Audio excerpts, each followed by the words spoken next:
गेल्या काही दिवसांपासून राष्ट्रवादी काँग्रेसमध्ये अंतर्गत वाद सुरू आहेत। रुपाली ठोंबरे आणि रुपाली चाकणकर घमासान। वाद काय थांबायचं नाव घेत नव्हता। त्यानंतर आता राष्ट्रवादीच्या प्रवक्तेपदावरून रुपाली ठोंबरेंची हकालपट्टी करण्यात आली आहे। आणखीनच चर्चांना उधाण आले, वाद पेटलाय।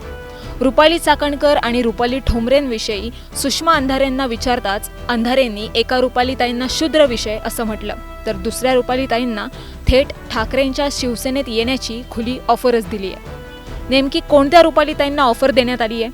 आता कोणत्या रुपालीताई ठाकरेंच्या शिवसेनेत येणार आहेत आणि कोण शूद्र आहेत, जाणून घेऊयात। स्थानिक स्वराज्य संस्थांच्या निवडणुका जाहीर झाल्यात आणि आज काँग्रेसचे वरिष्ठ नेते विजय वडेट्टीवार यांनी आपली भूमिका मांडली की काँग्रेस निवडणुका ज्या आहेत त्या स्वबळावर लढेल। मुंबईमध्ये देखील आम्ही स्वबळावर लढणार आहोत, अशी भूमिका त्यांनी व्यक्त केली। वडेट्टीवार हे काँग्रेसचे ज्येष्ठ नेते आहेत, महाविकास आघाडीतले सुद्धा महत्त्वाचे नेते आहेत। मात्र स्थानिक स्वराज्य संस्थांच्या निवडणुकांची गणितं वेगळी असतात।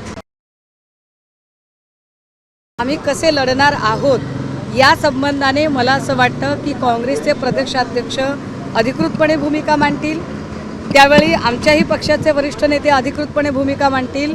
आत्ता नगर परिषदेच्या इलेक्शन्स चालू आहेत, सो नगर परिषदांच्या निमित्ताने जो ग्रामीण भाग आहे तिथे आमचं जास्त कॉन्सन्ट्रेशन आहे।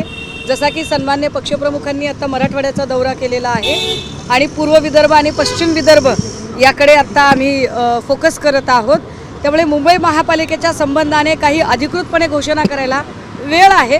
मला वाटतं आत्ता इतक्यात त्याच्यावर बोलणं काही फार उचित असणार नाही। पण त्यांनी ज्या पद्धतीने प्रतिक्रिया दिली त्यावरून समजायचं का महाविकास आघाडीमध्ये आता फूट झाली? नाही, असे काही फूटबीट झाली नाही।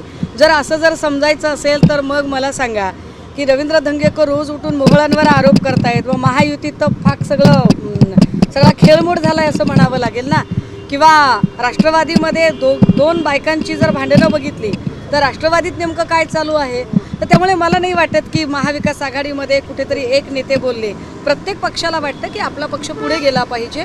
काँग्रेसला तसं वाटलं तर काही पाप नाही आहे, त्याच्यात काही चूक नाही आहे।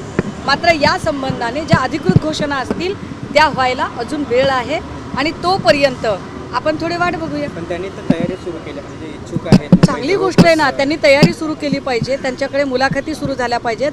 जशा आमच्याकडेही मुलाखती सुरू आहेत। अजून 2-3 दिवसामध्ये आमच्याकडचे जवळपास सगळे उमेदवारांची निश्चिती होईल आणि 2-3 दिवसामध्ये बऱ्यापैकी मुंबईतल्या सगळ्या ठिकाणच्या उमेदवारांचे गो अहेड दिलेले असतील।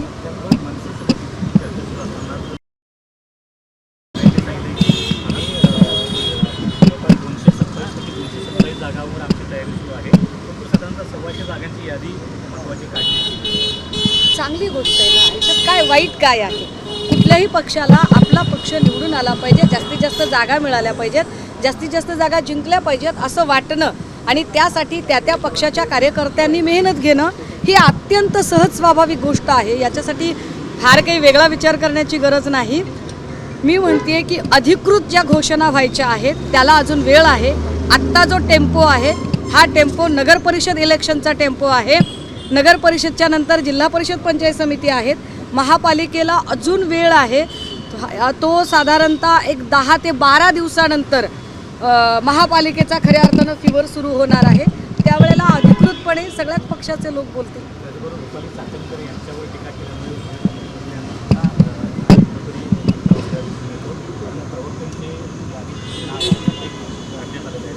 नाही, चाकणकर हा अत्यंत क्षुद्र विषय आहे, मला काही त्याच्यावर काही फार बोलत नाही। पण मुद्दा एक नक्की आहे, जी यादी खरं तर त्यांनी कोणाला त्यांच्या यादीत घ्यावं, काय करावं तो त्या पक्षाचा सर्वस्वी प्रश्न आहे। पण जर यादी नीट बघितली तर एक गोष्ट प्रकर्षाने जी आम्हाला जाणवते ती अशी की कुठेतरी दादा आणि दादांच्या लोकांवर सुनील तटकरेंनी पूर्णपणे सरशी केली आहे की काय? तटकरे पक्षामध्ये टेक ओव्हर करतायत का दादांना, असं चित्र दिसतंय। कारण दादांच्यासाठी सातत्याने जीव तोडून भूमिका मांडणारे अमोल मिटकरी असतील, रुपाली ठोंबरे असतील, या लोकांना यादीतनं बाजूला केलंय। पण त्याच वेळेला तटकरेंच्या बद्दल कुणी एक ब्रशब्द बोलला, त्या माणसाला बुकलून काढणारा सूरज चव्हाण मात्र त्या यादीमध्ये दिसतोय। हे जर सगळं चित्र बघितलं तर निश्चितपणे दादांच्यापेक्षा तटकरेंचा पक्षातला प्रभाव अधिकचा वाढत आहे का असं चित्र दिसायला लागलं। रुपाली ठोंबरे तुमच्या मैत्रीण आहे, तुमचा काही संपर्क? एक लक्षात घ्या, रुपाली ठोंबरे ही माझी अतिशय चांगली मैत्रीण आहे आणि ती मैत्रीण राहील। कारण रुपाली ठोंबरे ना तिला ईडीचं बॅगेज आहे, ना तिला CBIचं बॅगेज आहे, ना क्राईमचं बॅगेज आहे. रुपाली ठोंबरेने आयुष्यात काहीही डिसओन केलेलं नाही. सर्वार्थाने बाई म्हणून सुद्धा असणारी जी ती अतिशय क्लीन इमेजची महिला आहे. अशी महिला कुठल्याही पक्षात येणं कुणालाही आवडेलच, तो काही प्रश्न नाही. हां, पण माझ्या पक्षात ती यावी म्हणून तिचं त्या पक्षात नुकसान व्हावं असा विचार करणाऱ्यांपैकी मी नक्की नाही. जर तिचा त्या पक्षात तिला स्कोप मिळत असेल तर निश्चितपणे तिने त्या पक्षामध्ये काम करावं.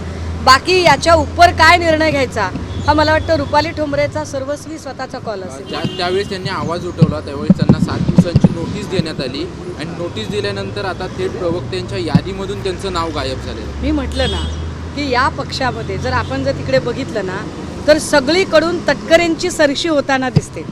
तटकरेंची माणसं तटकरेंनी व्यवस्थितपणे प्लांट केलेली आहेत आणि कुठेतरी दादांना टेकओव्हर करण्याचा प्रयत्न सुनील तटकरे आणि त्यांच्या सगळ्या गटाकडून होताना दिसत आहे.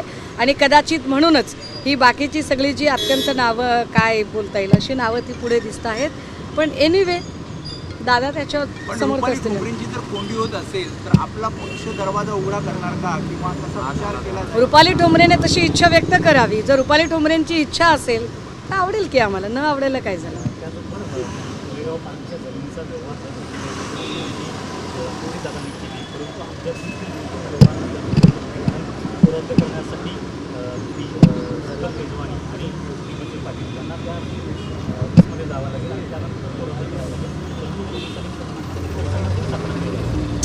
मुद्दा हा आहे की तुम्ही एखादी चोरी केली आणि चोरीचा मुद्देमाल परत केला म्हणून काही चोरीचा गुन्हा रद्द होतो?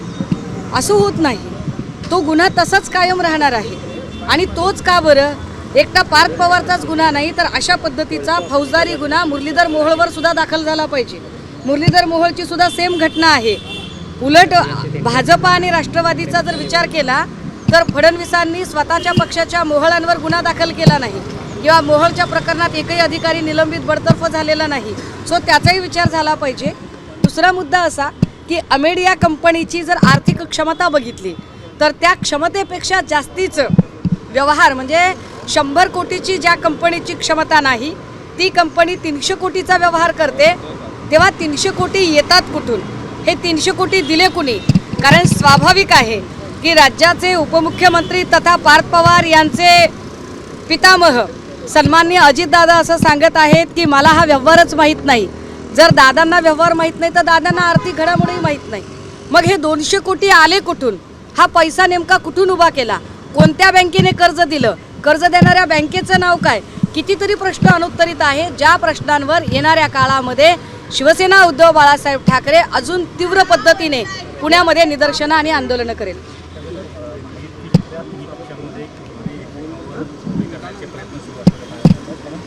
सहकार विभाग हा अजित पवारांच्या मंत्र्याकडे आहे, पण त्या विभागाचे मंत्रालयाच्या अंतर्गत वन विभागाचे जे काही ऑफिस असतील ते ऑफिस आता भाजपचे मंत्री असलेले रावळ यांच्याकडे देण्याचा निर्णय झाला. भाजप ज्या पद्धतीने अमित शहा यांनी सांगितलं की आम्हाला येणाऱ्या काळात कुणाच्याही कुबड्यांची गरज नाही, त्यामुळे त्यांनी ज्या 2 कुबड्या घेतल्या होत्या शिंदे आणि दादा नामक, या 2ही कुबड्या पद्धतशीरपणे बाजूला काढण्याची त्यांनी तयारी सुरू केलेली आहे. पार्थ पवारांच्या काळात वरचा आत्ताचा जो गुन्हा आहे तो गुन्हा कुणाच्या काळात घडला? तर निश्चितपणे बावनकुळे महसूल मंत्री असतानाच ना.